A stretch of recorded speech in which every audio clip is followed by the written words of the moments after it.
sida laga warhayo mujtamaca Soomaaliyeed daraasad ay sameysay hay'adda qaramada midoobay ee UNFPA la yiraahdo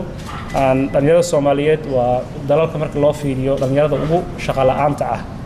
oo haddana runtii marka la fiiriyo cabirka wax lagu cabiro in shaqo la'aantooda ay gaarsiisan tahay in ka badan 65% da'da u dhaxayso ilaa iyo wixii dhalinyaro oo ku eg da'dooda ilaa 29 sano mashruucan waxaa loogu talagalay in lagu horumariyo nolosha da'da kala duwan da'daas ee dhalinyarada ee gaaraya 1000 dhalinyaro ah 3 bilood dhammaan 17 degmana laga shaqaaleysiin doono mashruucan waxaa loogu talagalay sidoo kale in si toos ah loo abaaro dhalinyarada kuwaas oo ay ku jiraan kuwa barakacayaasha oo ay ka mid yihiin kuwa baahiyaha gaarka qabo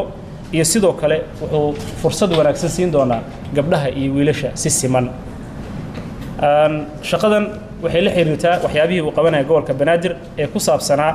in kor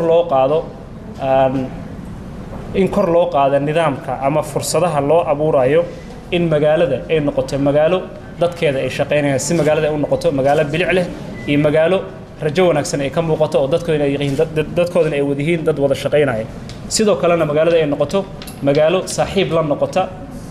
dadkeeda iyo mujtamaceedaba ugu dambeyntii waxaan aad iyo aad ugu mahadcelinaynaa hay'adda qaramada midoobay ee UNDP ayaan u mahadcelinaynaa iyo dawladda federaalka oo runtii arrintan kaalin weyn ka geystay mashruucan UNDP ayaa maalgelinaysa oo waa mashruuc oo wadajir loo maalgelinaya laakiin hay'adda fulinaysa waa UNDP